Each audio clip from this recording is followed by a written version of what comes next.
Welcome into another episode of Bogey Free. We are coming at you this week with some Players Championship. I guess, I already fucked it up. Whatever. I don't even know where I was going with that. But we're here for the Players Championship, and we have Jimmie as per usual. Evan is off trusting the process also as per usual. They actually got a win tonight, I think, so he's off celebrating before the eventual demise of the Sixers this year. And luckily, we have Josh. You know him on Twitter at FantasyADHD. What's going on, man? Thanks for coming on. Yeah, I appreciate you guys having me and being patient with me tonight as I got my family nestled down for their long overnight sleep, I hope. Things are good, man. Again, I appreciate you having me. I'm looking forward to talking some golf. I've been really on a football Jones lately with the draft wrapping up, and now I'm ready to get back and fully engaged in golf for, let's say 6 to 8 weeks until training camp kicks off. Yeah, for sure. I was just telling Jimmie before we started, I was sending out a million DMs when NFL started, and I was like, I couldn't believe that you said yes to coming on to that show, and you answer all my R questions and all this other shit that I bother you with. So much appreciated with you coming on, man. Yeah, I'm happy to do it. I love being on podcast. I like to talk, and I like to help people out. I wouldn't be where I am unless somebody had thrown me a lifeline at some point. So I have to pay that back to the community, and I try to do that as much as possible. So anybody on Twitter that's looking to get into any kind of statistical analysis, specifically in R or even Excel, I mean, just ping me anytime. I'm happy to help you and point you in any direction I can. Yeah, I think it's a Josh thing, because you and Hermsmeyer have probably done more to help me figure out R than anybody else in the world. So I appreciate it. Yeah, well, I'm just standing on the shoulders of Google and Stack Overflow, so exactly. Don't give me all the things. Yep, that's where I'm at too. So, Jimmie, what's going on, man? How did we do last week? Last week was a terrible disaster, which happens. But I'm right with you, Josh. Absolutely. The community's done a lot of. I don't think any of us would be where we are without somebody lending us a helping hand along the way. So. That's awesome, man. I know the community appreciates it, but the attitude's great. I'm going to try and move on from last week. The Players is a big event for me. I lived in Jacksonville for a number of years. My name is on the wall in that clubhouse. I have a hole-in-one at that facility. I'm going to draw all my good vibes and channel all my good juju into some good takes tonight, and hopefully some win lineups this week. But it's a chaotic week, and I think the theme for the podcast should be embrace the chaos. Yeah, I'm glad you brought up why you had your name on the wall at Sawgrass, because otherwise I was going to conjecture that you had written it on a bathroom stall in the men's locker room. No, it is fancy also the accomplishment. I suppose. That's or just like a do not allow this guy back into the facility again. Yeah. Do not let him pass any more checks in our clubhouse. Your ID's plastered all over the place. Yeah, I don't think anybody's writing checks at TPC Sawgrass, right? No, fortunately, it's maybe that's why you're on the shit list for doing it. So. Hey, so which hole did you get your hole-in-one on? It was the 5th hole on the Dyes Valley course. Nice. That's awesome, man. Congratulations. Sweet. Yeah, only one total accident. Still chasing my first hole-in-one. That's been a little bugaboo of mine. Well, believe it or not, all holes-in-one are accidents. Oh, yeah. Like nobody intends to hit a hole-in-one. They're just trying to getting struck by lightning, shark attacks. All those things are probably very statistically equivalent. Yeah, I've never hit a good shot on purpose, so it's usually an accident in general. Real quick before we get too deep into the players this week, I do want to congratulate J Ball Club 19 for taking down the Listener League this week, and really just a demolition. Like, he cleared the field by like 52 points. Wow.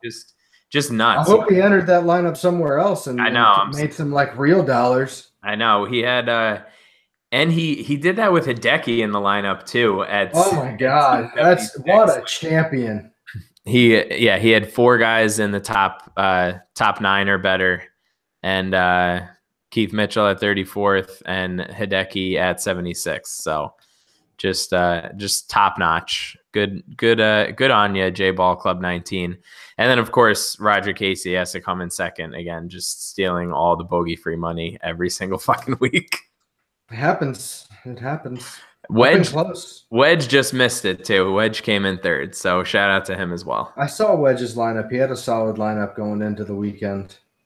Yeah, man, they know what they're doing over there at Fire DFS. We got to get them, got to get both of them back on at some point soon. But why don't we talk about the course a little bit, Jimmie? I'll let you do a little recap of your new little fan share gig that you got going there. Yeah, absolutely. You should definitely go check out my free course rundown video at fansharesports.com. Also, make sure to check out my article, shameless plug, on DFS Report coming out tomorrow, or maybe it's out later tonight. Not sure, but you should check both of those out. But yeah, it's TPC Sawgrass. It's Dye and it's Dye's masterpiece. So, I mean, really, I guess for those that are just tuning in and started playing PGA DFS this year, Pete Dye really is it's a pretty specific type of course. You definitely don't need to be a bomber here. You do need to score on the par fives. For the most part, you can play them in 3 shots and score very well. There's not tons of eagles here. The 17th is iconic. The 18th is maybe one of the most difficult holes in all of golf. Especially a closing hole. The course doesn't really favor any type of player, doesn't really favor a type of, setup, a draw, or a fade. You need to be able to hit both types of shots around here. Course tends to be a bit weather dependent. So the weather does play a factor here and can be very difficult, or play, pretty mild, and of course can be gettable in calm conditions. It looks calm this week to start. That's subject to change, of course. But it is annually one of the most difficult tests these guys see. You need to have your complete game on tap to get around this track for 4 days and contend. Lots of water. You got to have everything. Dye made it that way.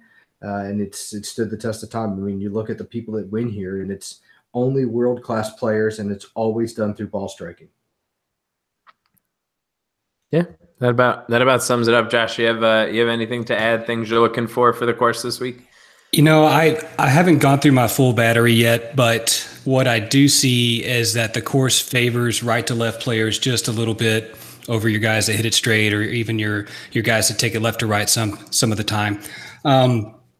And I'm not sure approach is going to matter too much this week, at least compared to other weeks. We talk about this being one of the toughest fields, the toughest courses on the tour, but that doesn't mean that you have the toughest approach shots, because it's a Pete Dye course. And on Pete Dye courses, if your ball's not in the right spot off the tee, you're hosed, and you're more than likely going to be scrambling coming onto the green. So that said, I would look for guys that are probably going to be a little more accurate off the tee, that know how to pick their spots and place their entry into the green in the right place, rather than guys that are just bombing it down the field. Sounds about right. I've been doing some work, and I guess I can sort of pick your brain for a minute here, the both of you. So I've been working on an article that's sort of turned into a bit of a book lately. But it's about how stats contribute to DraftKings scoring.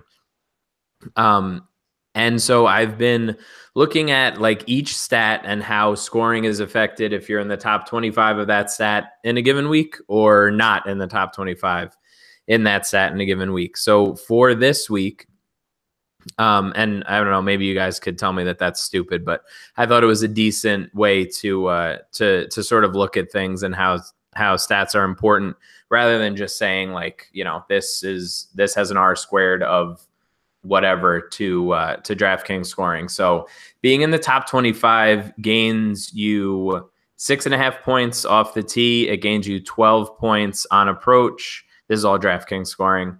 5.5 points around the green if you're in the top 25. So Just a little something to think about. I guess just like the difference between like performing particularly well in a given stat. And another thing that I noticed this week, out of the last 15 winners, only one guy has come from outside of the top 25 after the first round, which I thought was kind of interesting.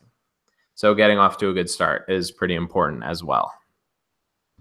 It's interesting. All right. So what you're saying is you're looking at basically DK points to analyze how many DK points the player is going to score. I think that's the right way to do it in golf. I mean, we try to contrive a lot of different ways to hammer it, but at the end of the day, it's really no different than fantasy football or fantasy basketball, especially on DK, a very specific game format, that the best way to predict how many points they're going to score on that format is to see what they've done in the past. And I think you're doing the right thing in trying to correlate it with positioning in the field and other factors.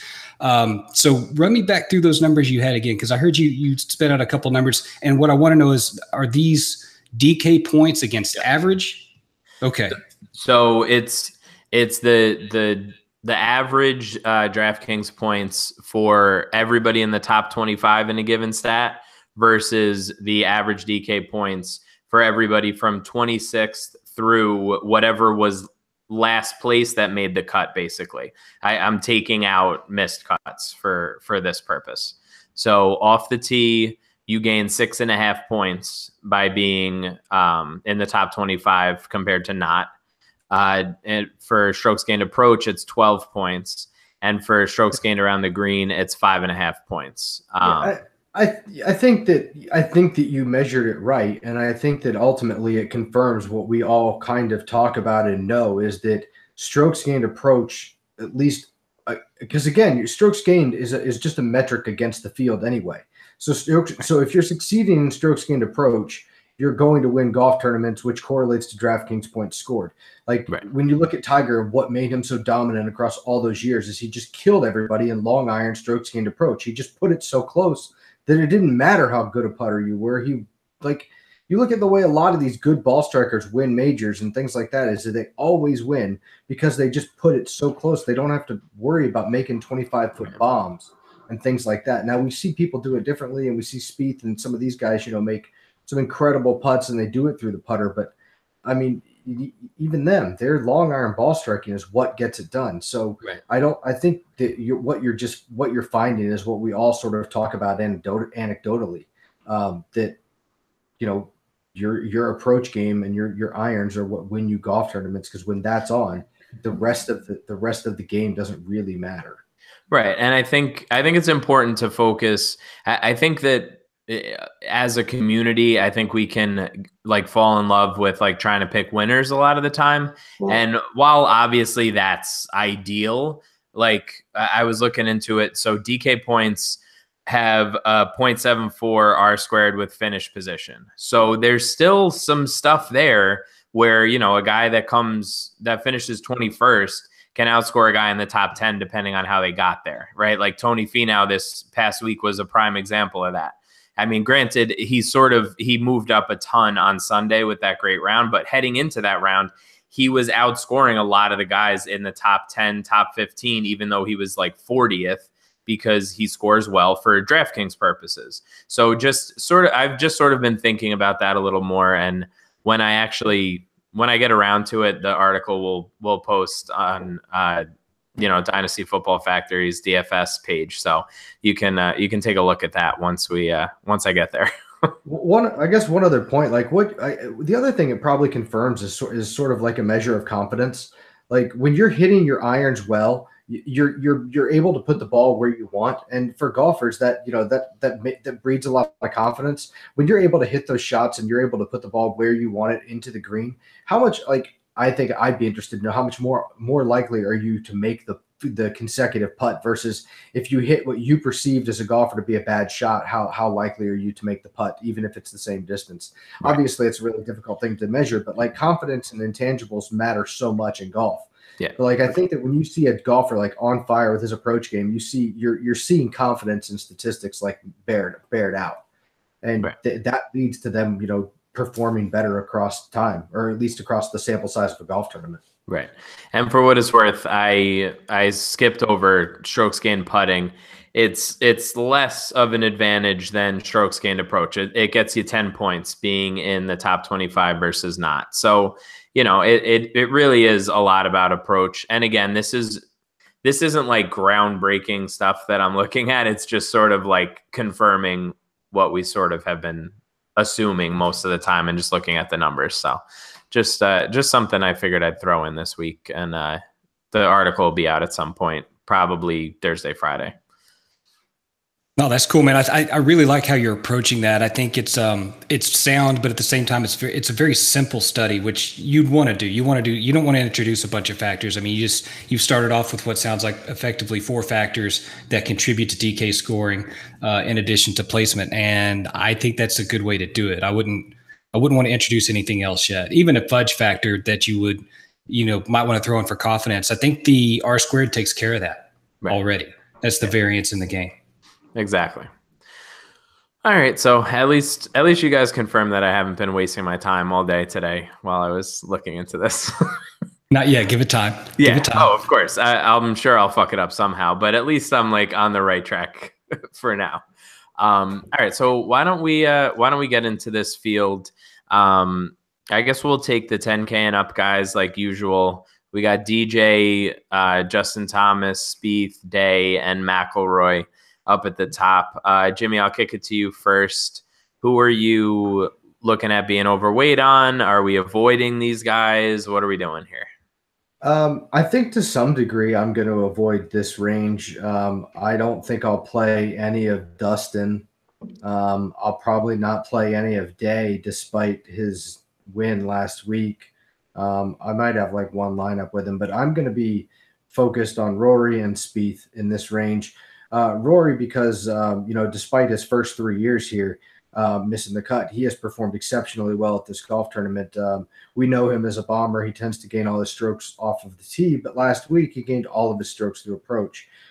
He's been one of the hottest golfers this year, obviously on a bit of a redemption tour. I like Rory this week up here. Same thing with Spieth. I guess the reason for Spieth is to sort of be on the other side of the crowd. I think people overlook him. He's not in bad form. The putter needs to turn around, obviously. This is not a course I care about putting, really. You look at the people that have won here. Again, all ball striking, no putting. I really like Spieth this week as sort of a GPP pivot if he stays as slow owned as I sort of expect him to, because I look for Day to be chalky and Thomas to be chalky. At least comparative up here. I think Roy will be chalky as well. But Spieth will be my pivot, and then Roy will be the other guy that I'm really interested in up here. How about you, Josh? Where are you going up here? I'm probably, hold on. Yeah, of course I lose my filter right when I need to talk about it. That's the way it goes for me. DJ's a conundrum for me. I like him in theory, but he hasn't played that well this year. No, we probably run this into the ground already. He's not showing me the facets of the game that made him world number 1 last year and the year before that. So I'm probably off of him for that reason. McIlroy looked good last week until Sunday. I don't know what happened to him on Sunday. He kind of lost his mojo. He just didn't have it. And maybe he was looking forward to this week. Maybe he felt like he was out of contention already. So there's something to be said there. Can Day win 2 weeks in a row? Probably not. I don't think he can. He's done it before, but he has done it before. And this would be the place where he would do it. Like, he'll probably whine about his back on Wednesday and get everybody to get off of him again, and then come and storm the field and win the thing going away by 3 strokes. I'm probably in that group. I'm looking at Thomas. Yeah, I know, right? I'm looking at Thomas most of all. I think he's got the game to win here. He plays so well in these tough fields. It seems like that it's going to be hard for me to look away from him. But I feel like he's a relative value this week in that upper price tier.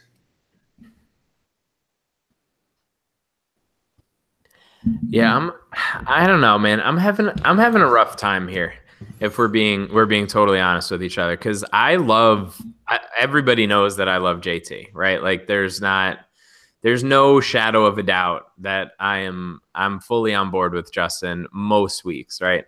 And then you have Jordan, like Jimmie mentioned, where probably will go under owned for his skill set, but it's a weird thing for me to feel like I'm sort of making a hot take by saying I think Dustin Johnson might win this tournament. Like, it's a very weird thing for me, but I feel like it's coming. Like, you're absolutely right. He hasn't been like that sort of dominant, like unbelievable head and shoulders above everybody else. Like he was, say, what was it? The Tournament of Champions, where he just like demolished everybody in the beginning of the year, I think.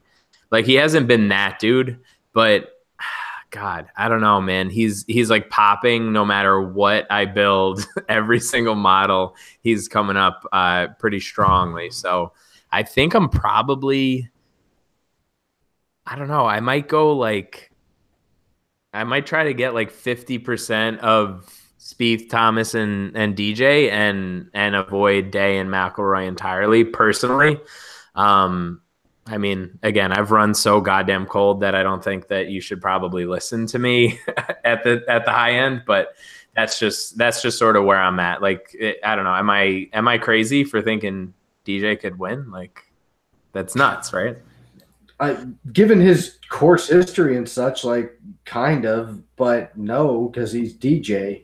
I mean, when you look at like his 2008 to 2011, he didn't play well at all here. 2 missed cuts and some garbage. When you go to like 13 through 17, though, he steadily improved his result. Well, almost steadily, but 100, 59, 69, 28th, and 12th. Like, maybe he started to figure this course out a little bit and what he can and can't do around here.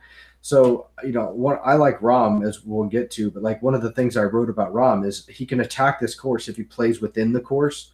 Like, you can't overpower it. You have to be very strategic about the way you go about scoring on this golf course.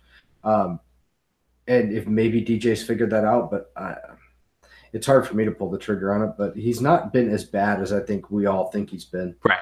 That's sort of what I'm getting at, right? Like, it's not like he's been he certainly hasn't been missing cuts, obviously, and he hasn't been outside of 16th place this year.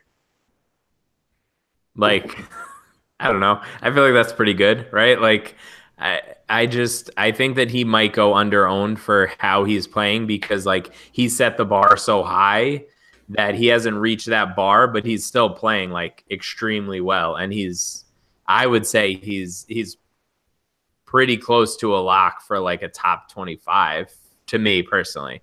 But again, I'm a moron, so who the hell knows? Why don't we? If you like him, you're going to get him at probably low ownership. So I mean, if you take an aggressive stance to him and it hits, you're gonna be fine. Right, and I do you even have to go that crazy on him? I guess is the question. Like, no. You're getting the current #1 golfer in the world at way lower ownership. You can, you put him in what do we think he's going to end up at? Like 15 to 20% tops. I would say lower than that. I'd say 15 tops. I'm thinking maybe 8 to 12%. So you build probably right. I don't even know, to be honest. So you build your 20 lineups and you throw them in 4, like, and you're overweight on the #1 golfer in the world as the 5th most expensive guy. It just seems like it makes too much sense not to do that. But yeah, so I went and did a quick peek over at the ownership viz I built for FNGC Fantasy National last year, and right now he's calculated to be 14.5% owned. Yeah. Okay. And of the elites, he is #2 in ownership right now, that's surprising to me. Yeah, that's interesting. Oh, okay. So of the 10K. Maybe more people are on your line of reasoning, and I'm the idiot here, Matt. But my line of reasoning is that he's going to be under-owned, so I'm the idiot. Like, it always comes back to me being the idiot. Well, but look at it this way. Maybe he's under-owned given his price and Right. given his skill set. I mean, really, that's how we have to look at it. Is he going to be under-owned in the field that you're going against? And 20% may be enough to get enough, overexposure to him that you can clean up on the field. Right. And I think that number is probably going to come down during the week. I think people will end up talking themselves out of Dustin Johnson the closer we get to Thursday morning. I think you're right about that. He will be a tinker casualty, I think. Yeah, and I think that this whole idea of all these guys up at the top that, you know, everybody wants to play anyway, like he's in between, not that it's whatever, not that it's comparable or not, but he's in between Fowler and JT, like very pop, you know what I mean? Like he's in the midst of everything else. I feel like it's sort of like a quarterback in NFL, like how high could the ownership possibly go based on who's around them and what the situation is. Like, I don't know that any of these guys go like super high owned, right? I feel like we have to find a cheaper guy for chalk purposes. So why don't we, Jimmie, you mentioned him already. We can go down to the 9K range. I don't know that I can avoid going 100% Rom, but what are you thinking, Jimmie? God, I'm so disappointed to hear. Like, I feel like I thought Rom was going to be low owned and people were going to look right past him. And I don't get that feeling anymore after having looked through Twitter a little bit before coming on here. And then you're on and because we don't agree on plays very often. And I feel like us agreeing on Rom is going to, it's so disappointing to me that he's going to be chalk, isn't he? I mean, that price, like, I know. How enticing is it to play him at 9,300? Like, and there's no way. Like, if I recall correctly, like he like exploded, like, and he shouldn't have missed the cut, if I recall. And he MDF'd, right? Like, either MDF'd or like he was like really close, and he like I'll pull it up. Bombed at the close of the round. Awful. Yeah. Which, you know, listen, it happens here. 18 is one of the toughest holes, you know, on tour. So I feel like his missed cut last year doesn't really mean anything, and he just has the experience. He's like Ben Simmons. He's like this guy that we were just talking about. He's like fake news rookie of the year guy. That's who he is. Evan's going to be on full tilt. Don't do it. Evan, please. Evan's going full triggered. He's like launching out of a tube right now. He's so fired up. That's who Rom is. He just got all the experience last year with none of the consequence, right? And this year he's just going to come and dominate. Yeah. Unfortunately, that's the way I feel. I wrote him up. I really like Rom's ability to score on this golf course. I just pulled it up. He shot 82 on Saturday last week to MDF. Yeah, listen, could have happened to anybody. It did. It happened to a lot of people. Exactly. Right. Rom is a class golfer, right? It like, so when I start to build all my lineups this week, all of them have started with Rom. So you just have to go 100%, right? Like, no, but yes, like I'm very close, like to just at $9,300, regardless of where, like if he makes the cut, he's going to pay off his value in what he scores. Like I feel compared to, especially if the weather stays calm. Like Rom could do exactly what Jason Day did 2 years ago and walk away with this golf tournament. Josh, talk some sense into us. What are you thinking in this Fowler, Rom, Rose, Garcia range? Are we crazy for our Rom love? I don't think you're crazy for it, but I think you're going to be fighting ownership on him. I think everybody's going to end up being on him. And tragic. You know, the only pivot I could see right now is Garcia, his fellow countryman at 9,000. I think Garcia is probably going to end up being low owned here. That's fine too, because he's played. I mean, relative to who's around him, because he's got Casey, Rose, Rom, Fowler, Stinson, Reed around him. I think Garcia could end up being the lowest owned of that bunch. So for me, I like Rom. I'm going to have some Rom because he's John Rahm, right? But I have some reservations about his psychology. He is a hothead. And we talked about if the wind gets up, or, you know, if anything kind of gets going against him, does he have the wherewithal in this field on this course to keep his patience and his anger under control for 72 holes? I don't know if he does. I think he has a meltdown in his wheelhouse this weekend. Oh, for sure. That's not going to keep me. That's not going to keep me off of him. But he could certainly throw some triples down when he goes on tilt. And he will go on tilt at some point because it's a Pete Dye course, and that's what Pete Dye does. No, and that's the thing. Like that really is the thing. Like you have to find the guys that don't make the triples because bogeys happen here, and they're going to happen like to everybody. So watching your guys make a bogey or 2 or 3 even in a row is not the end of the world. But watching them make a triple and a bogey and a double is the end of the world. Both mentally and for like their standing on the leaderboard. So I agree with you there. Like, is it possible? And if he gets like so chalky, do you just kind of have to like, you have to play a little bit of him, but you definitely can't go as overweight as you want maybe. That's probably where I'll end up, even though I really like him. With everything we're talking about, I'll probably end up, tempering my ownership of Rahm a little bit. Yeah. Right now, sorry, Matt. Just gonna hop in real quick. So right now, just based on what Fantasy National's putting out, they're calculating him to be around 12.5% owned. That's going up. Yeah, it's going to go way up because if I flip over and look at actuals that people are building their lineups with right now, he is the highest owned dude in the field at 25%. Yeah. So if we think he's going to fall somewhere in the middle of that, I think it's going to be closer to 25 than 12.5. We assume that's probably 20. So 20% Jon Rahm. Are you going to be 20%? Or are you going to fade that a little bit and only go like 10, 15%? I bet it goes higher. I bet it goes to the 25. You think he goes that high? Golly. Yeah. With all of the players around him. Every lineup I built until I came onto the pod tonight started with Jon Rahm.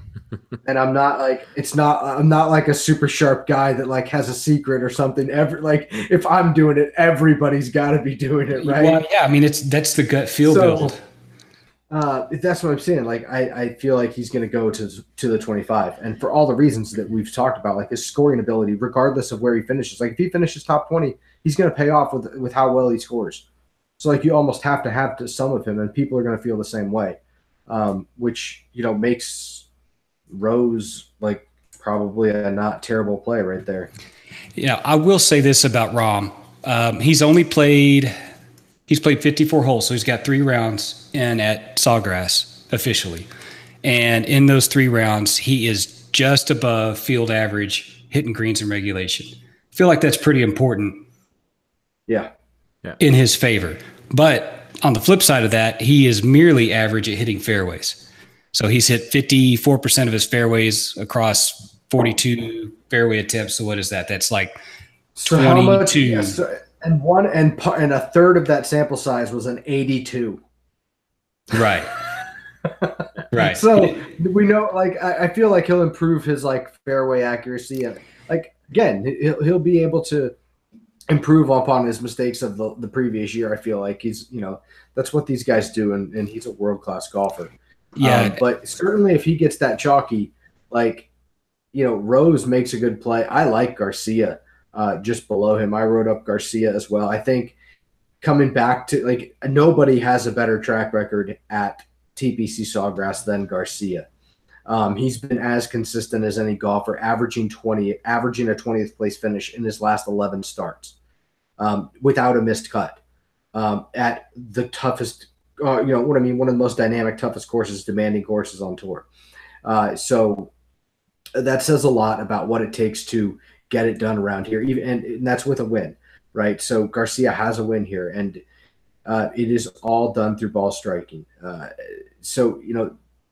I think that Sergio can kind of draw upon, just his history, his experience here, and kind of snap out of the like adjustment to dad life. Because like he's played bad since he had a kid, right? It's like we know why he's playing bad. He's distracted. He's obviously like working on, the kid and everything, and he's played in a couple of nothing golf tournaments. Flashed a little bit of form with Rafa. I don't even know if they made the cut when they played together. But like I don't think it's out of the question for Sergio to just come back here and, show up for one of the, big events of the year and, focus on this and play for, maybe his baby swag comes in a bit late.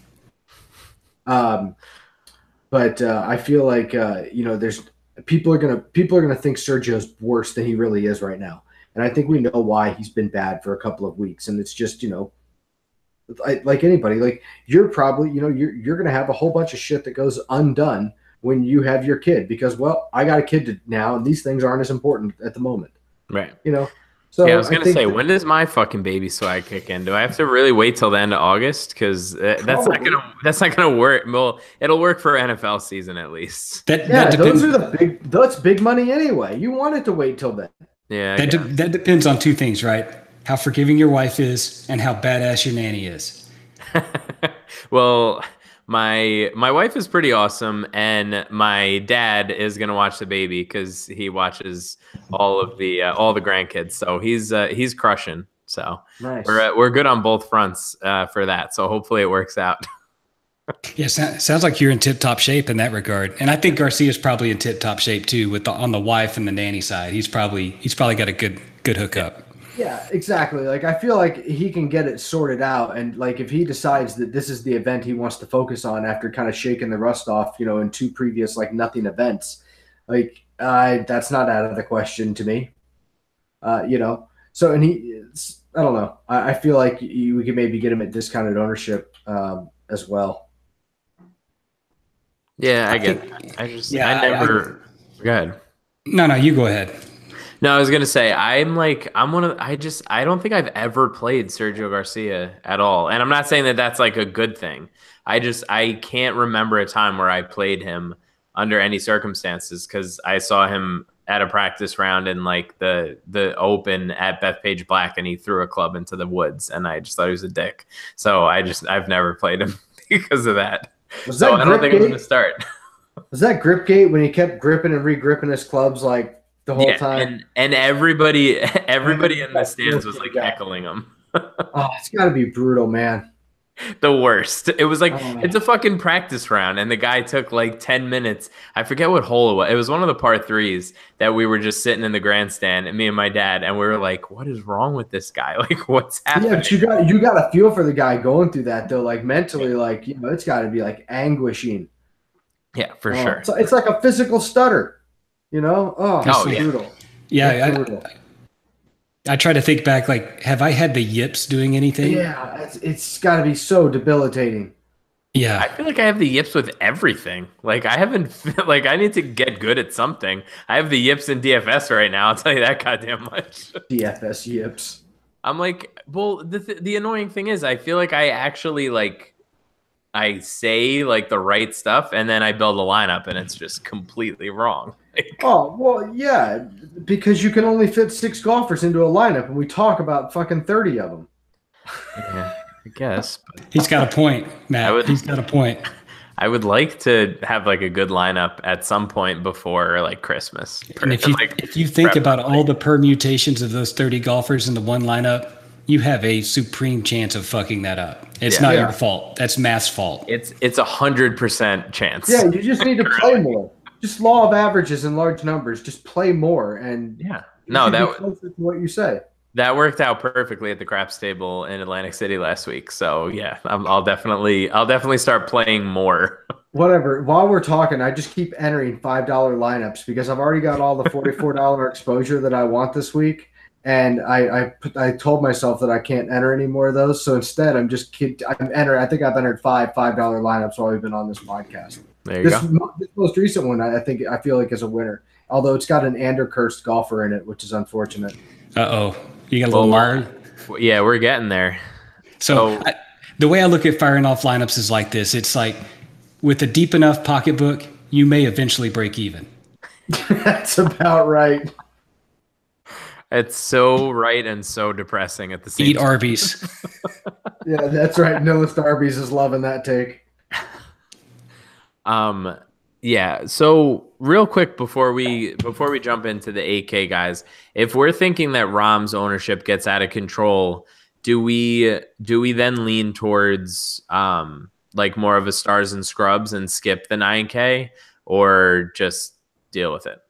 I think you have to deal with it. I'm gonna have a lot of Rahm.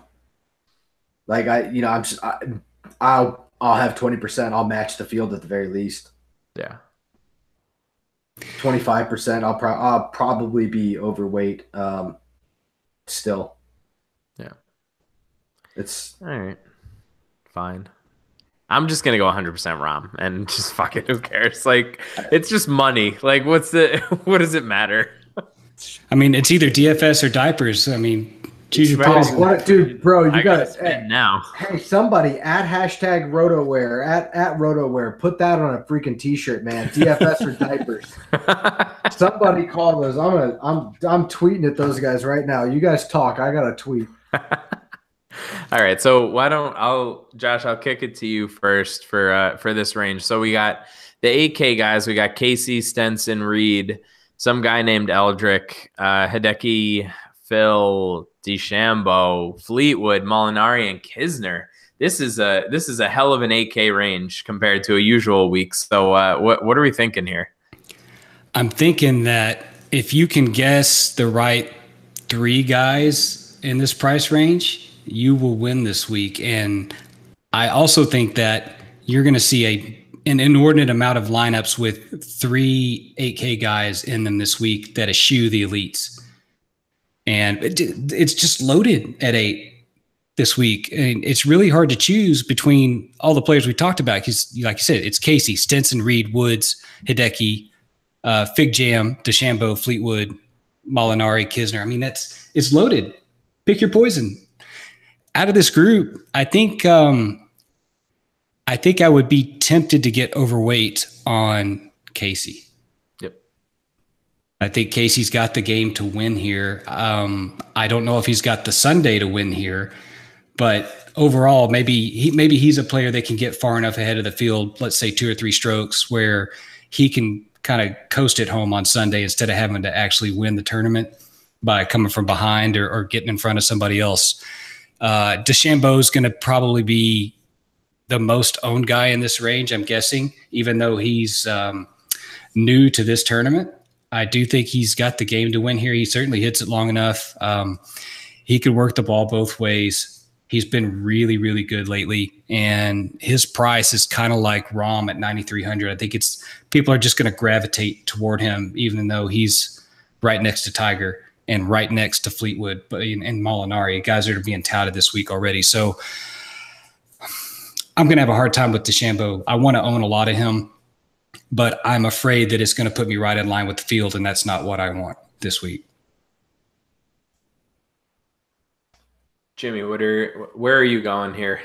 All right, I successfully tweeted while podcasting. I feel like that's a major accomplishment for somebody on the wrong side of 30. My phone just started buzzing. I was like, "What the hell?" And then I realized it was you. Yeah, I feel like, man, the surge of emotion, the rush is incredible. I don't want any DeChambeau, I don't think, this week. I'm not sure. Like, I think he has the talent.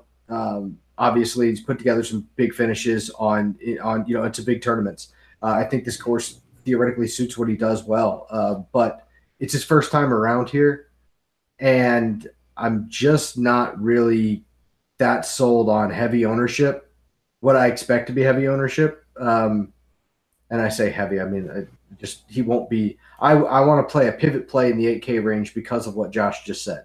So I'm probably going to be away from DeChambeau because, like, one of the things to remember about this golf tournament is it's carnage, like it's chaos. It always seems to be that way here.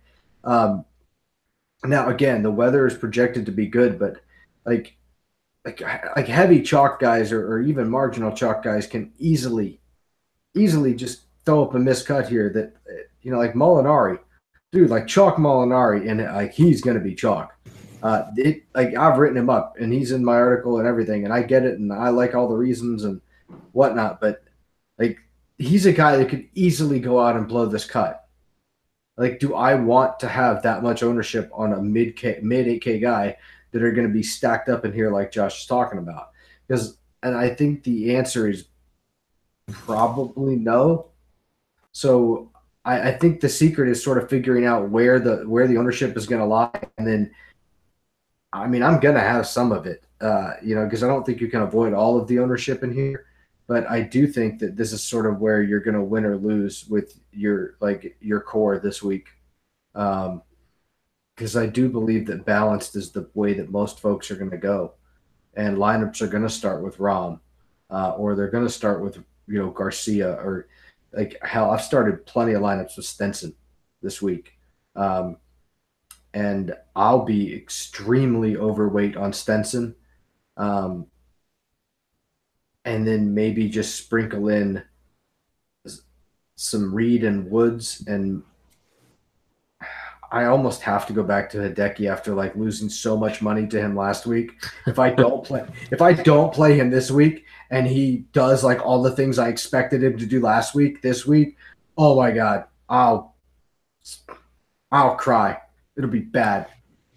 So I'll probably have like a lineup with Hideki for all the reasons I played him last week, and he has good course history here, theoretically fits well.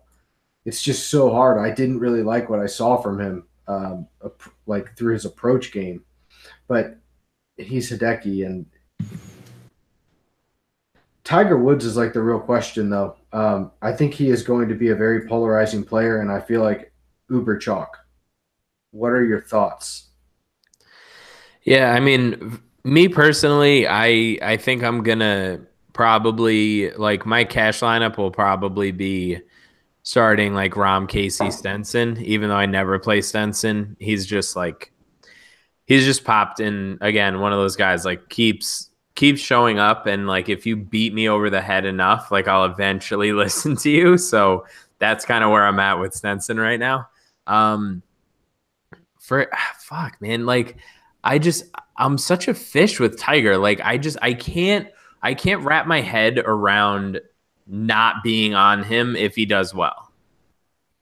Like I can't do it. I can't be like, I can't watch, and I will watch all week. I'll watch as much as I can Thursday through Sunday. I can't fucking sit on my couch and watch Tiger like running away with something or doing well somewhere and being like, oh, cool, I have 5% of Tiger. Great. Like it's my dumb fish brain. Like I can't do it.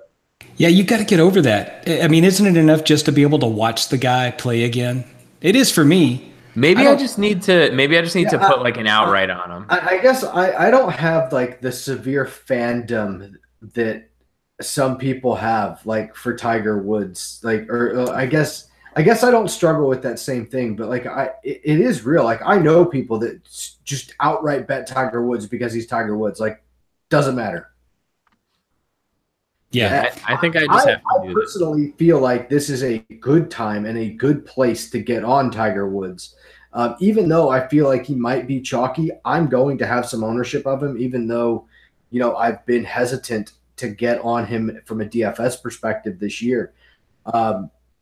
He's like, I look at the tracks that he's played well at so far, and really they're kind of less than driver strategic courses where Tiger has to think his way around, and he hits his low, like, just iron bullet shot, 2-iron bullet that, he puts out there. And he just kind of picks these places apart. And it's not like what we think Tiger used to do well, but I think that maybe this is like the kind of like place and the types of tracks that he will play well at going forward. So I see him maybe being I see him being able to contend a little bit better this week than he did last week. So I don't know that I'm going to have some shares. Here's my fear with Tiger. There's a lot of trouble left on this course, a lot of water. And what's his miss? Sure.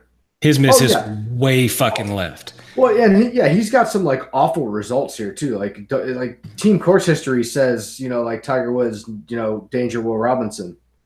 Yeah, and I don't think this course necessarily suits his eye very well. Because he doesn't want to hit draws. Right? He's trying to hit it straight. He's trying to probably hit a little bit of a baby fade, but he still duck hooks the shit out of it so many times that. True. And this course demands driver on quite a few holes, in my opinion. I don't think he can get around here hitting stingers and 3-woods. He might be able to, but I'm going to bet against that. I think he's going to have to hit driver enough that he's going to put himself in enough predicaments that he'll have to just work miracles, I think, to be a T10. And I don't want to chase that.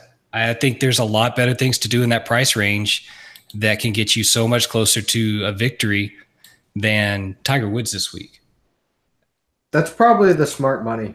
Like if you want to throw an outright on Actually, someone, it's not probably the smart money. That is the smart bet. if you want to throw an outright on Tiger, do it at the Open Championship. Oh yeah, do it in the UK when we know. Yeah, when we know he's going to be hitting irons and 3-woods and hybrids off the tee, and not his big stick. Yeah, his big stick will betray him this weekend. Yeah, I know that you're right. I just the 14-year-old kid in me just wants to play all the Tiger all the time. That the 14-year-old kid in me wanted to do other things all the time, but it's a family podcast and we won't talk about that. Yeah. Well, Mama Jones isn't watching this week, so we're clear on that front. All right, let's hit some 7K guys, I guess from 7,600 to 7,900 from Bubba to Cam Smith. What are we thinking, Jimmy? Who's your guy down here? You said one of them at the bookend of the range in Cam Smith. I think Cam Smith, much like Rahm, debutant here last year. I don't think he repeats the sins of last year. I like his game theoretically on paper to get around this track. I would like him a lot better if it was projected to be windier, just because he scrambles so well. But if guys aren't going to miss greens this week, at least maybe less than they normally would if weather is calm, then like a guy like Patrick Cantlay, I know it's a little too low. Like he would pop a little more for me. So if the weather's calm, I may have a little bit less ownership on Cam than I think. But either way, I still will have some. I like Cam Smith. The rest of this range is interesting to me. I wrote up Alexander Noren, and I'm going to go back to Noren. I know he's been trash for 2 weeks. Yeah, he fucked me last week. This is a big time event. I think this is an event he gets up for. Did well in his maiden voyage at TPC Sawgrass. He's a better golfer than he's been the last few weeks, in my opinion. Not in my opinion. I think we all know he is. But I don't know. I just see this as one of those opportunities to get back on a guy that everybody gets off of when his price is a bit down at a course that suits him a lot better than maybe the last two did. Yeah, I feel like I'm playing eternal fucking whack-a-mole with him, because I think I wrote him up as a fade at the Farmers and the Honda. And I think he was like top 3 in both of those. And I wrote him up as a play at the Masters and the Wells Fargo last week. Like I could not be more wrong on him at any point. So I think I might just have to give up trying to play Noren personally, at least for a little bit. I need to get my bearings back with him. But I fully agree with you on the Smith call. I'm a sucker for him regardless. Like you mentioned, if he's just so good at avoiding like those blow up holes that we're talking about, where, at a course like this, that's important. I think that's worth targeting. Josh, what are you thinking in this range? I'm looking squarely at Matt Kuchar. There we go. I was like, there's no way we get out of this. Like, there's no way none of us don't mention him. Yeah, he's too steady not to mention here. I mean, this just is an event that kind of suits him, I think. He's looking at the numbers. He is, let's see, he's 85th percentile in his DK scoring on this course over his career. And that's for the entire field this week. He's 85th percentile. He's 90th percentile on greens and reg. Now, greens and reg has some falsehood in it, right? Because you could be greens and reg 70 feet away from the pin. That's kind of useless. But I've got some other numbers 10 feet away from the pin and on the fringe, and it doesn't count. Yeah, but he's 86th percentile on the number of shots that are inside 25 feet. So he's given himself chances at birdies on this course, which tells me that historically he's done that. I think he's got a good opportunity to do that again this week. I really like him, and he's pretty cheap for him. Usually he's up in the 8s, right?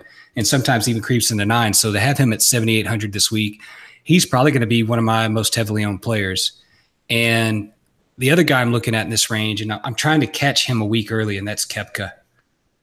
And Koepka didn't look great last week, but he looked better than he did before. So I think he's rounding in the form. Obviously, he looked like he kind of rounded his tummy a little bit while he was off.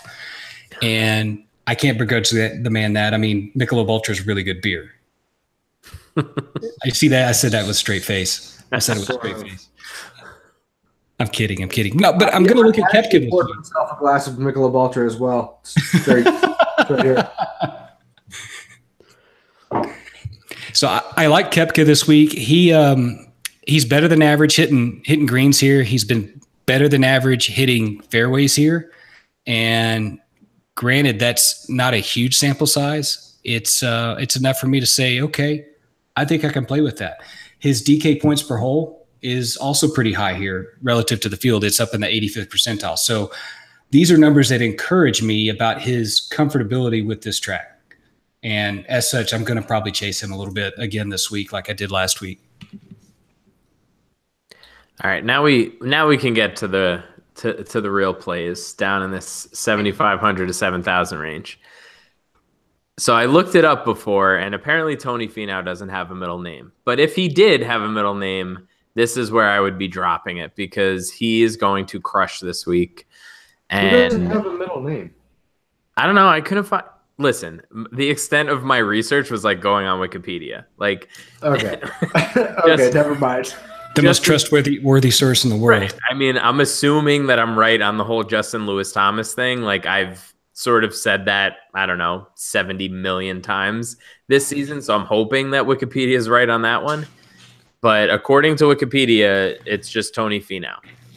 Whatever. I'm not going to hold that against him. He's a play. You know who else I'm going to say, Jimmie?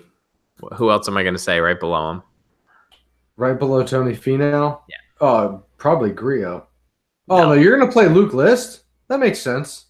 I'm always going to play Luke List. It's new that list, makes sense fella. here. So interesting thing. Like, you look at the people that have won this golf tournament, if this is the only golf tournament Luke List wins, that would be maybe the most Luke List thing ever. Oh my God, that'd be amazing. That would be so. Like, when we talk about what we want in a golfer at this golf tournament, we want ball striking. Don't care about putting. Super good with his long irons and the ability to score on par fives. Like, I just described Luke List. Only when you say his name, it's like, oh my God, that guy can't win this golf tournament. But yet, two people above him is Adam Scott, who is like not as good as Luke List right now, it appears, and has won this golf tournament. Not even close. So he's like, wait, just real quick. Maybe like the Space Jam guy came down to Adam Scott and like sucked out his powers. And Adam Scott is profoundly broken. Like, that is the only way to describe him right now. Adam Scott's going to top 5 this freaking event this week. Oh my God, I know he is. How frustrating would that be? I would be really, really sad if that happened. Didn't he change his putter on Sunday last week? No idea. I didn't watch. First of all, I don't think he was being televised. And if he was, I wouldn't have watched it. He played Sunday? There's no way. I think I saw something. I thought he made the cut and then went south. He did. It's a T76. Yeah. No, he didn't even play Sunday. He MDF'd. He's gonna go the way of Hideki, where he brings like 6 putters to the practice range every week. I'm playing a Hideki, Koepka, and Scott lineup, so that if they all show up on the week that I'm not playing them, then I won't commit suicide. You better go ahead and add List to it. You're right. He's in there now. No, Jimmie is staunchly against Luke List. No, he's in the lineup. He's a non-believer. Koepka, Scott, List, Matsuyama in the lineup. That's a solid core. Oh God, what could go wrong? Yeah, what could go wrong? It's death. Josh, what else you got in this like lower 7K range? Who are we looking at here? I got 3 guys here I really like. I like Zach Johnson. Oh, yeah. A lot. Oh, yeah. His game fits here pretty well. I like Charlie Hoffman a lot. I think his game fits here really well. And I kind of like Charles Schwartzel a little bit here. He played pretty well last week. He faded a bit at the end, but I like the way he's been hitting the ball for the most part. What I've watched of him, his stats are pretty good this week, at least from a course history perspective. So those are three of the guys I'm going to look at in this range. I might even dabble a little bit in some JB Holmes. He can do it. Oh, one more. Russell Knox. There we go. Yeah, he lives up there. I love me some Russell Knox. I just want him to be good again. Like, I don't know. I know Evan feels me. Evan's in spirit right now with the Russell Knox take, and at the same price, the Lucas Glover. I have to mention Glove Daddy for him. So, Jimmie, what do you got down here? Well, first of all, I want to let everybody know I finished making the winning lineup that's now being entered into the $5. And Matt, since you're, it's partially your lineup, I'm gonna go ahead and commit that if it wins first place, I will give you a percentage in honor of Luke List, who's in the lineup. Love it. Glad you're on board finally. Yeah. But I really like Zach Johnson this week. I'm going to be heavily exposed to Zach Johnson. He does fit this course really well. He is a big time, he's a world-class player. He shows up at bigger events. I think he's having a generally resurgent year. So I'm going to continue to ride that train with Zach. What are your thoughts on Webb Simpson? Putting really well, although I don't really care so much about that. Mixed results at this course, but I mean, you again, like a class player has won a major type of guy down here at $7,300. Lot to be said for that. So again, as we get further down here, I want to stick with Pat Perez. Is kind of interesting. Has he played well here before? I'm not looking at course history because I'm allergic. So, well, then if you're looking at recent form, you're not going to play Pat Perez. But yeah, course history says you could maybe play a little bit of him. Is he on Team Baby Swag right now? I have no idea. I think he might be. Yeah, I think that's true. Like you look at all the courses where Pat Perez plays well and wins at, and they're like coastal courses that require par 4 scoring, par 5, like par 4 management or course management. They generally are a little more exposed, but I could see like somebody playing Pat Perez this week. Gosh, there's a lot of guys that like pique my interest down here that I just like. I won't end up playing half the guys I talk about down in this range, but there's a lot of them. Like Bo Hostler, I think is like probably really underrated in this range because he has a skill set that people don't think fits here. But if I'm not mistaken, Mayo tweeted out the junior or amateur results here, and he played really well here. It won't be his first time at the course. A guy I am going to play down here and that I wrote up is Kodiara.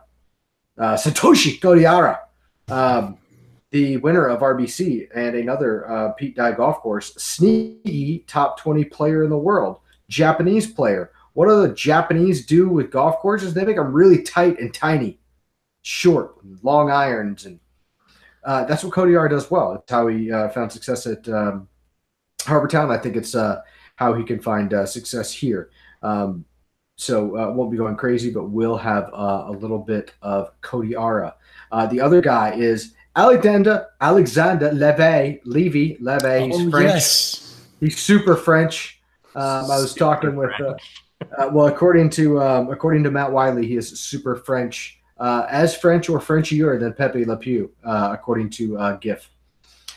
So Alexander Levy, there's not really a lot of stats to back it up, but he sticks out kind of like a sore thumb when you get down here in terms of like his fantasy points per game, his number of top tens, and his cuts made when you're just scrolling through the DK list. But other than that, you wouldn't really know anything about him because it's all on the Euro Tour. But he's like a really talented golfer that knows how to win. Like you talk about like Siwoo Kim last year, right? Really talented golfer, knows how to win. Nobody would play him. Like I think people are going to play him, but this guy is like a Ricky Fowler type of, like, he has the ability and the talent and class to win in a golf tournament like this. Is he going to do that? Probably not. But like for $7,000, I think you can look for a made cut and a top 25 if he's on, because the courses he tends to win at are tight, need lots of green and regulation, and they have water. Sounds a lot like this course. So again, I'm kind of high on Alexander Levy. I will be playing some of him this week. I hope he doesn't get too chalky, because I do think that like some sharp guys are going to talk him up. I still think he's going to be way underowned. Yeah, I don't think he's going to get. I don't think he'll get chalky. He's not a household name. You know, they're going. I don't even know. But he's way more talented than the other golfers around him, I think. Well, he's like French Luke List, if we think about it. Oh my God, no! Now you got me. Oh my God, no! 100%. No, but he's won golf tournaments. Now we're going. Golf tournaments. Whoa! No, there will be no list slander on this podcast. All right. But I will say this: Levy has immense talent. He's also has the ability to completely f up on the greens. For sure. Catastrophic putting on the greens sometimes. So, hence the list comparison. But I really like that call. I think he's an ideal tournament play this week, especially if you're going to try to do stars and scrubs. You can sneak him in as a scrub, and he's got the game to make it happen. Now, there's some guys in here that are pretty close to him that I like as well. I didn't go as far down the list. I probably should have, but I like James Hahn as kind of a bounce back this week. He struggled last week. He hit the ball damn well, and he had some really shitty luck on the greens. And I watched him probably Thursday. He must have missed 6 or 7 putts that just burned the edge, and they were birdie putts. I mean, so he was putting the ball where it needed to be to score, and it just wasn't falling for him. So I really like Hahn to bounce back this week. I do like the Kodeara call. I think that's pretty sharp. And another guy down here that I find kind of interesting is where did he go? Grayson Murray. I hate to say that name, but you really are filling in for Ev tonight. Jeez, you got it. We're going to invoke the name of Voldemort, but I kind of like Grayson Murray this week too. I think he's got the ability to get around this course pretty well, so I might dabble in him a little bit again. I'm going to play some Jimmie Walker over Grayson Murray probably. Another, like, again, you know, Grayson Murray, sure, he's a talented guy, but like I don't think a young golfer like Grayson has what it takes for 4 rounds, like on a course like this. Jimmie Walker does have what it takes for 4 rounds under the pump, like in a major type of golfer. So like those are some of the things I'm looking for this week, is just that mental ability. Like, I don't know if Grayson's got it. Like, we talk about that and then we go back. Man, that brings me back to Rahm. Like, oh my God, the mental thing, shit. Oh, and you just brought up Hostler, right? He's a young buck. Yeah, I know. He's a mental midget. Well, but he's also played this course competitively well. But like, not again. Like, Ian Poulter's in the field this week, so we know he's going to get frozen out. Speaking of Poulter, man, listen, hey, that's not a bad call. I was looking into him earlier. I'm probably going to have him in a lineup or two, man. In like the $5 or something. Poulter has played really well here before, and he's playing really well again now. And the guy's such a dick too. It's tragic. I think he's one of those guys. I think I've mentioned this before. He's one of those guys that, like, the public opinion has swayed so far against him that I actually like him again. You know what I mean? Like, I just kind of want to root for him just because, like, it pisses people off so much. Yeah, I mean, I think you guys hit sort of everybody who I was thinking, with the exception of Party Marty. Like, what's going on here, boys? I don't know. I mean, I dig it. I can see why. Yeah, I don't hate the play. I'm not on him, but like, I'm not against him, I guess. Go ahead. Go ahead, Matt. No, I was gonna say he was gaining strokes off the tee at Valero last time out. He looked like he found a little bit of form. Didn't putt crazy well, but had an 11th place finish. So, you know, something that I think he could probably sustain. And then while you guys were talking, also, I Googled Bo Hostler, or started to Google Bo Hostler to look at his like recent middle name finishes. Oh, no. There's no. I will never learn Bo Hostler's middle name. I'm never gonna call for him to win anything. But as soon as you type in Bo HOS, the first thing that pops up is Bo Hostler mom. So I had to go there, and not bad. Not bad. Just throwing that out there. Could have done a screen share, you know. A little screen share. I'm on my DOE computer, so I can no. Go too deep down that rabbit hole. It's verboten. All right, so here's a thought experiment. I'm thinking about entering a quarter arcade, maxing it out with nothing but players from the 7K range. That's a great idea. I think you could win a GPP with 7K range this week and nothing but. So we're talking about maybe tops $39,000 of salary. All right, hang on. Wait, what would that be? No. Sorry, that would be about 45 grand tops. Yeah, that's reasonable. Like, what's the classiest golfer you're going to get in this range? Dude, are you kidding? You can go all the way up to. You're right. I wasn't looking at it, so I'm trying to see. So like Watson. Watson? Oh yeah, no, you could. You absolutely could, because you could just stack Noren, Kuchar, Poulter, Koepka. Yeah, absolutely. Don't ignore Leishman. Don't ignore Oosthuizen. You got Cantlay down there at 75. You got ZJ at 75. Yeah. You got Harmon that can hit fade off the tee instead of chasing draws. I mean, there's a lot to like in this range. It's really, I'm going to have to do this just for shits and grins, because you should. It's the pricing this week is begging you to do something stupid like that. You should, for sure. All right, it's on. I'll report back on my results. Yeah, we have to see your once lock hits. We have to see your exposure in that, because that's awesome. Yeah, I think I'm going to do it. I honestly, I mean, it's one of those things where, like we said at the top, like it tends to be chaotic here. Like, why? There's no real reason why. Like, it's a satisfying thing to sort of like fill out the salary, but in golf especially, there's like a lot of times where you could leave a couple grand and not even miss a beat, right? Like, there's, I don't know, every couple of weeks, it seems like 2 of the top 5 salary guys miss the cut, right? Yeah. So why not? There are 64 golfers in the 7K range. Tell me you can't win a GPP with just 64 golfers out of this pool. You can. I bet you totally can. I feel like you're going to. I also feel like CT Pan is a good play. Crickets. What? No, I want to hear you. I want to hear the reasoning on this. I'm interested. One, if you look at some of the courses he's played well at, they are like short or tight par 72s and par 70s, which is interesting. He scores on the par 4s is what he tends to do well when he's on, but he's done it fairly consistently at these like Pete Dye-ish type of tracks where they're tight and you can kind of hit less than driver. And he's played well here as a junior. He pops up on the guys that have posted like good results for a couple of years running as amateur golfers. Again, thanks Pat Mayo for that at the PME. If you don't follow him and you're listening to us, I'm shocked. Yeah, that's like a ridiculous, like that's not the Venn diagram of those people. Exactly. Like there might be 2. I have a question. I have a question since we've entered the 6K range. Why the fuck is Ches Reavie 6,800? Dude, last year that guy, what was he like? Earlier this year, he was what, $9,000?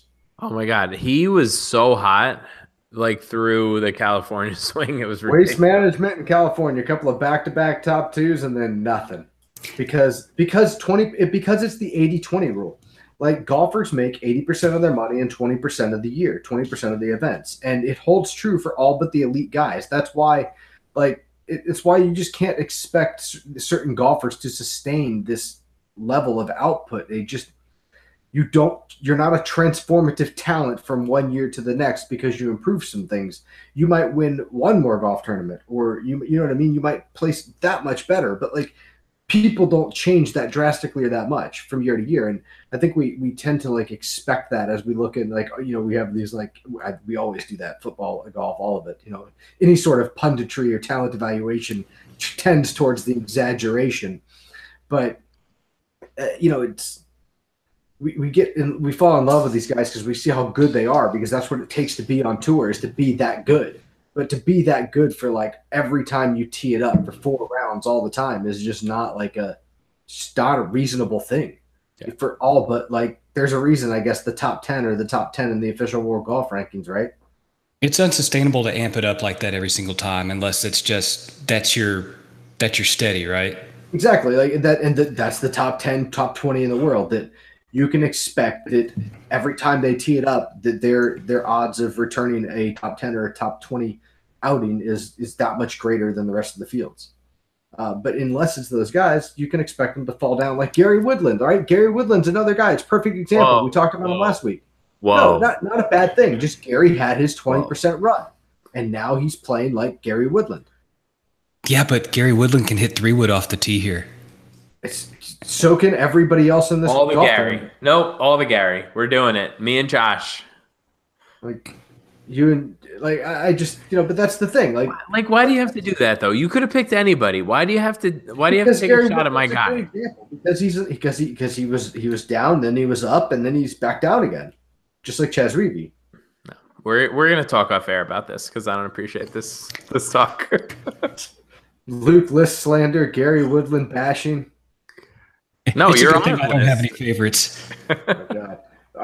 How long have we been talking? I feel like this podcast. Oh my God, this is wild. I know. I don't think we've ever gone this long. This is. I'm sorry, Matt. It's my fault. I think our football pod went about 2 hours. Yeah, no, I don't. I could care less. I'm in my basement and just loving life right now. I still got like 2/3 of a beer left. I'm just chilling. So I bet you Chris Stroud makes the cut this week. Yeah. Since we're in 6,600 people. Wait, we skipped over the best 6,700 play though. Is that? Oh, totally. Sabatini. No. Tom Hoagie? Come on. Oh, it's Stuart Sink. There he is. The cheaper Matt Kuchar. The balder Matt Kuchar. I know. It just fucking sucks, man. Last year was my year with Sink. Like, it was so good. He was so goddamn good, and something happened, man. He just kind of lost it. I just have to mention him every show. Cool. It's done nothing for me. So that's any consolation. No, I think Rory's decent. I think I don't know if I can get on board with Hoagie. Fuck, I just want Kevin Tway to be good again too. Not sure how I feel about that one this week. I mean, like, I don't think it's good. I wish he was good. Like, I want to play him. I played him last week, and we all saw how that turned out with my like 27th place finish in the listener league. I had a share of him. All right, so where are we on Kegel on Kegel Bradley this week? Never Keegan. Never Kegel. Not this course for him. I don't think. I don't know. His numbers here are pretty decent, to be honest. Yes. Yeah, you're right. Listen, he fits. I don't know. I've been looking past him. I haven't thought about him, but you're absolutely right. I have no case to make against him. You shit on me all the time. You're like, he's fucking Luke Liz. You're absolutely right. I just don't picture him playing well here. But yeah, because he's terrible. But you're absolutely right. He's good at hitting fairways on this course historically.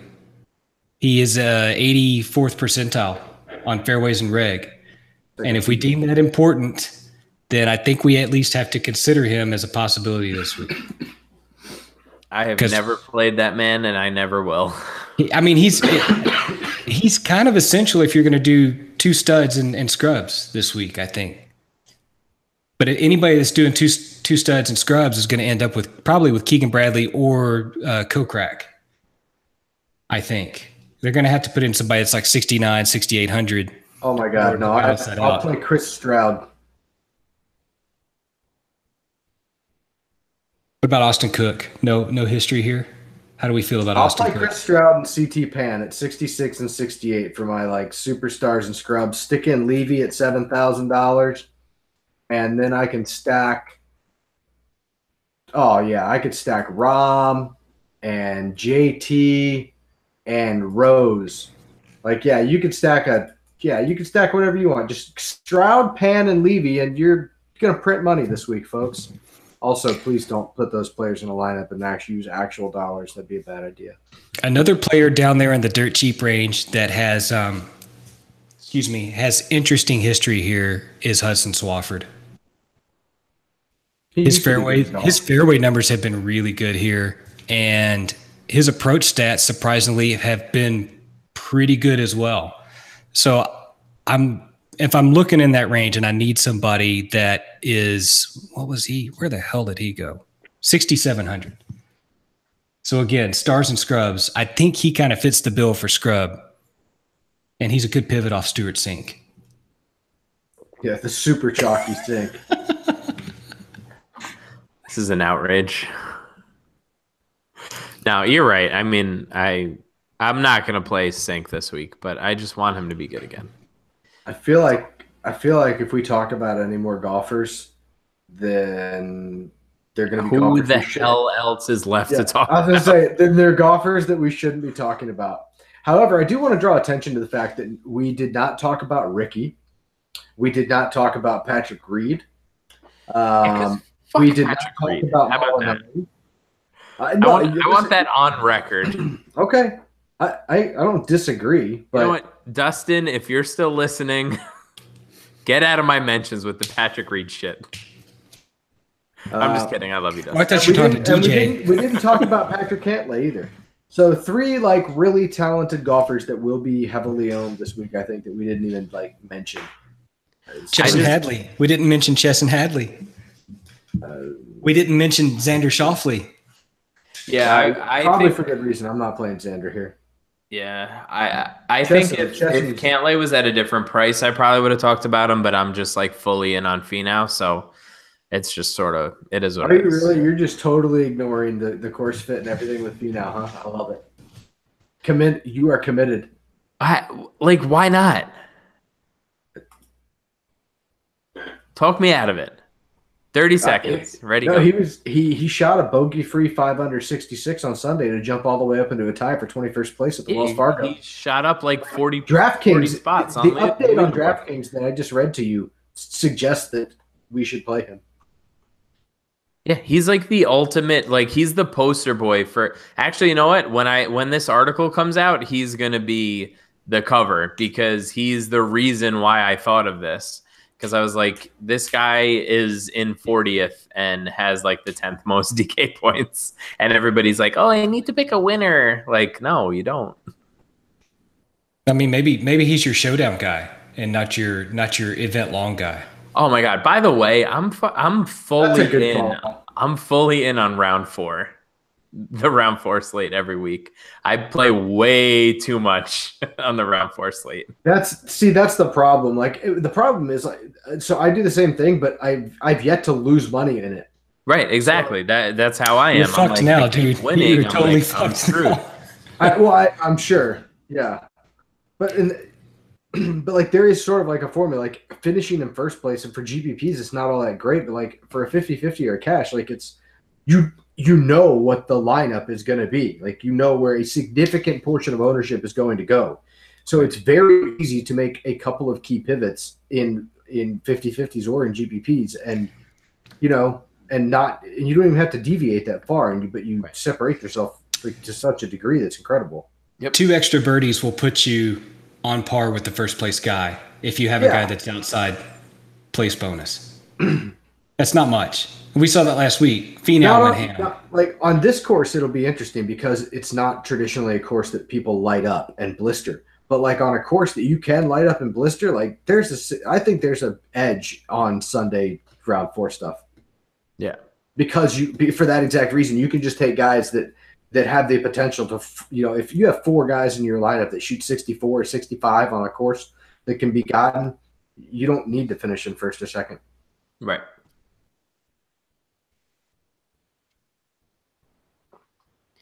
Oh man, this has been just glorious, boys. I'm very happy with this. I do think we need to wrap up at some point soon because I'm sure the majority of people are just you're like sitting in your car right now in traffic, and you're like, wow, this is still going. Like I'm almost at work. Yeah, exactly. Yeah, it's 11:30. So yeah, we've definitely definitely been like on for a a while. good almost hour and a half. But it's a big week. It's the fifth major. Yeah, and a lot of people are going to be heavily invested this week. So you got all our takes now, and you can fade them appropriately. Exactly. That's but the benefit of naming every player in the field in your list. Yeah, exactly. What could go wrong? That's the fog of war. That's sort of the motto of this show. What could go wrong? Mm-hmm. But yeah, so thanks again, Josh, for coming on and joining us. Jimmie, I think we're gonna take another week off from our Avi bets, and we'll kick it back up next week. All right, sounds good. How's that sound? All right. So thanks again, Josh. If you're still listening, fucking God bless you, because we appreciate you. Yeah, really. Like you're a true degenerate in the best sense of the word. You can follow me on Twitter at MattJonesCFR, Jimmie at DFS Jimmie, and Josh at Fantasy ADHD. And good luck in your tournaments this week. Make sure you hop into the Listener League. I think we're about halfway full as of now. So make sure you get one of those last few spots. And good luck. Talk soon. See you.